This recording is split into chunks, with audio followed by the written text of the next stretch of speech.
માતાજી મિત્રો, સ્વાગત છે તમારું બધાનું આજના વિડીયોમાં।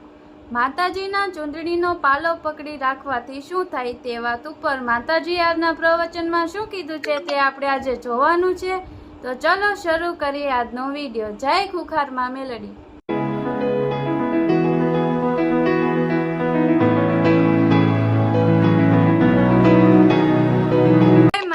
કોઈ ગાડી આવો દેખાય નહીં, જો કે મારી કૃપાથી કોઈ આજ સુધી એવી ઘટના બની નથી, પણ હું તમને એકલા નહીં તમામ ધામમાં ચાલવા વાળા ભક્તોને સંદેશો આપવા માંગુ છું કે તમે જે સાધનો જતા હોય રોડ ઉપર, એક આ બાજુ જતો હોય, એક સાધન આ બાજુ આવતું હોય, તો ચાલવા વાળા આ બાજુથી આવતા હોય ને તો એ સીધે સીધા પીઠ પાછળથી ગાડીઓ આવતી હોય, તેવા ભક્તોને કહીશ કે તમારે એની વિરુદ્ધ દિશામાં ચાલુ, જેથી સામે વાળું સાધનની તમને ખબર પડે।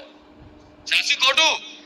અંધારામાં કોઈ દારૂ પીધેલા કોઈ એવા હોય, અને ક્યાંક હમણાં દ્વારકામાં એવી ઘટના બની હતી, યાદ છે? હા, કંઈક કે જોયું હશે ટીવીમાં ના, બધું એ બધી લીલા છે, બધી ભગવાનની રચના, પણ હું તમને એક સંદેશો આલું છું, એની વિરુદ્ધ દિશામાં ચાલવાનું। જે સાધનો તમને સામે વાળા આવતા દેખાય તો તમે અહીં ચાલતા હોય, પાછળથી સાધનો આવતા હોય તો તમને ખબર ના પડે, સાધન વાળાને કોઈ લાઈટમાં દેખાય નહીં, કોઈ વ્યક્તિ ચાલે છે ક્યાંક અડફેટે લઈ જાય, કોકને વાગી જાય, બને ને આવું? તો પણ એવું ના બને, એના કારણે વિરુદ્ધ દિશામાં ચાલુ, સામેની દિશામાં ચાલુ, એટલે તમને સામે આવનારા વાહનોની ખબર પડે।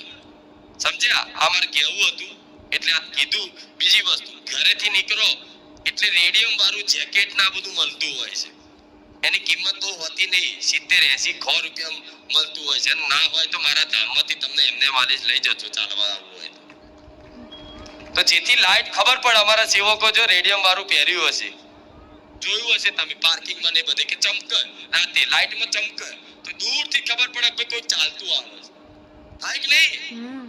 હા, જે હું તમારી ચિંતા કરું છું, મને તમારી ચિંતા છે, હું એટલે આ બધું કહું છું, નકર શું લેવા બોલું કહો? અને તમારી ચિંતા નહીં, બધા તમામ ભક્તોની ચિંતા કરું। તમને ક્યાંક કાંટો વાગી જાય તો મને એની પીડા એવી થાય કે મને સહન નહીં થાય।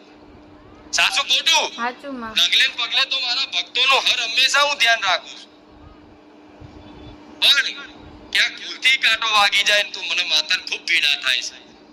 એ પીડા એટલી અસહનીય થઈ જાય છે ને કે એની વેદના હું માતા જ જાણું છું, તમે નહીં સમજી શકો, કેમ કે તમે મારા ભક્ત છો।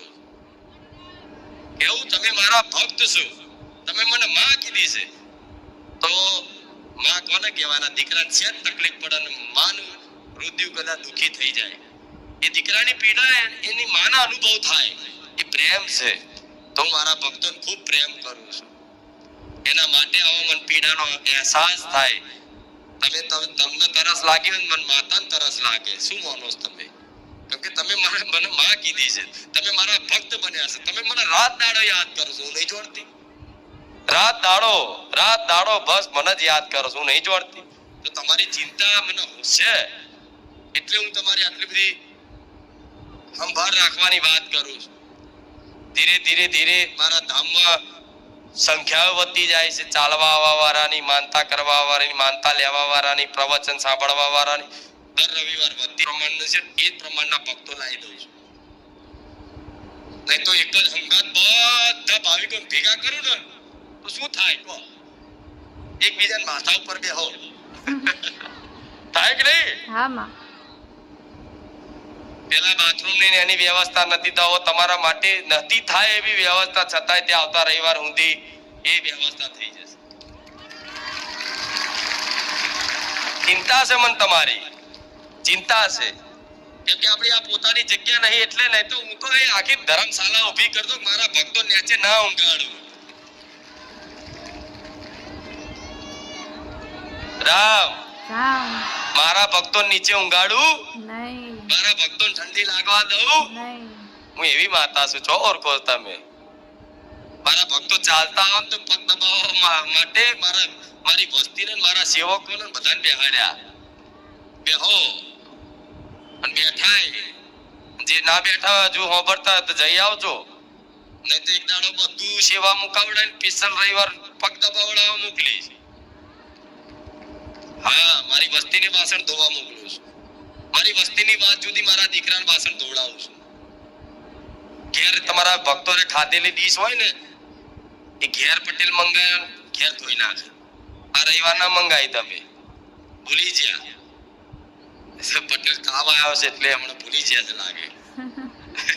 પણ અહીં આવવાનો તાવે ઉતરી જાય પૂછો. પણ આવી લીલા છે મારી, અને ચાલે નહીં. એટલે તમારા માટે જ હું બેઠી છું, તમારી હર હંમેશા ચિંતા કરું છું, અને હર હંમેશા મારા ભક્તોને આવી ઠંડી નહીં વેઠવા દે. આ પવન આવે ને તોય મને ઠંડી તમને લાગે, મને માતા લાગે. લો પણ છતાં એ બેઠા હોય તો ગરમીનો અહેસાસ થોડો થાય છે, જેમ કે હું તેજ જેવી માતા છું.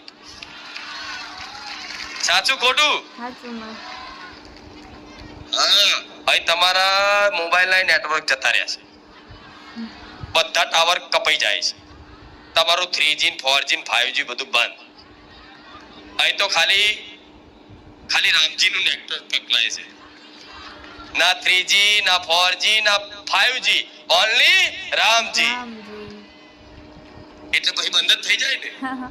બધા કનેક્શન કાપી જ નાખું, લો બધું ભૂલી જાવ, અહીં બેસી જાવ શાંતિ. ફોન કરે તો હા હાલો અમરાતુરી અવાજ કપાય, હમણાં વાત કરું હેડો. હા એવું થાય છે ને? હા થાય છે જ તે, મને ખબર છે. તમારે લીધે ગોમારાનો ટાવર જતા રહે છે કે મારી એવું જેવું તારું નેટવર્ક છે, ટાવરો જતા રહે છે. એ નેટવર્ક વિચારે છે કોનું કેવનું નેટવર્ક પકડું. એ નેટવર્ક ટાવર હોય ને જે એ ટાવર કન્ફ્યુઝ થઈ જાય છે કઈ કોનું નેટવર્ક પકડું. અને ટાવર ને જો ખબર છે કઈ ખુખાર મેલેડી નું નેટવર્ક ચાલે છે. સાચું ખોટું? તો આટલી બધી લીલાઓ છે, તમે પ્રત્યક્ષ અનુભવ કરો છો, જોવો છો. અહીં ગેટમાં આવો ને એટલે ફોન લાગવાનું બંધ થઈ જાય. અનુભવ હશે કેટલા લોકોનો આવો અનુભવ? બધાને. હા, જો કોઈ વિચાર્યું ખરું આવું કે ચમ થાય? આટલા બધા ભેગા થાય એટલે નેટવર્ક હેંગ થઈ જાય, વૈજ્ઞાનિક કારણ. પણ અસલી કારણ તો ખુખાર મેલેડી છે, મારું નેટવર્ક ચાલુ છે. વૈજ્ઞાનિક દ્રષ્ટિકોણથી જોવા જઈએ તો આટલા બધા સંખ્યામાં મોબાઈલ બધાના ભેગા થાય એટલે ટાવર હેંગ થઈ જાય, એટલે લોચા થાય જ. પણ ધાર્મિક દ્રષ્ટિકોણથી જોવા જઈએ તો ખુખાર મેલેડીનું નેટવર્ક ચાલુ છે, ઓનલાઈન છે. સાચું ખોટું? હા, તો ઓનલાઈન નેટવર્ક નું રોજ ચાલુ હોય તો એનું તમે દર મહિને રિચાર્જ કરાવો છો ને? 249 નું, 299 નું, 599 નું, કોઈ આખા વર્ષનું કરાવી દે, થાય ને આવું? તો એ રીતે મારા નેટવર્ક નું, મારા ઇન્ટરનેટ નું રિચાર્જ કરાવવા માટે દર રવિવાર આવીને રામ રામ બોલવું પડે. આ રિચાર્જ થાય છે ને? હા, રિચાર્જ થોડો ટાઈમ કરાવી રામ રામ બોલી કરાવી દેજો. પછી એક તારો લાઈફ ટાઈમ નું રિચાર્જ કરી આલે છે. ક્લિયર? જા બેટરી ને ઉતરે કે ના તારું રિચાર્જ પતશે. સાચું ખોટું? તમારું કાર્ય જોઈ, તમારી ભક્તિ જોઈ, તમારો પ્રેમ ભાવ જોઈ લાઈફ ટાઈમ નું રિચાર્જ કરી છે કે જાઓ કાયમ માટે તમારું રિચાર્જ સક્સેસફુલ. સાચું ખોટું? એવું કરવું છે ને? હા, તો મારો ચુંદડીનો છેડો ચાલી રાખ. આમ છૂટવા આવતો ને વાવાઝોડું આવતું ને એવું લાગે કે આવા છૂટી જશે તોય ફીટ પકડી રાખજો. ના માડી ભલે છૂટી જાય, ભલે વાવાઝોડું હોય પણ નહીં છોડીએ. તો હું તમને નહીં છોડું. સાચું ખોટું? આ વાવાઝોડા તો આવો જ તે દરેકના જીવનમાં આવે. દુઃખ એવા આવે કે એવું થાય ખુખાર મેલેડી કાલથી જવું જ નહીં, આ રવિવાર બંધ. એવું કરીને આયેલા તે પાછા ચાલુ થાય કે ના હારું મારી તારા વગર નહીં ચાલે. થાય ને આવું? હા, તો તમ દુખી થઈને તે તમારે મને પકડી રાખવી પડે, તેમ કરતા થોડું વેઠીને પકડી રાખો. સાચું ખોટું?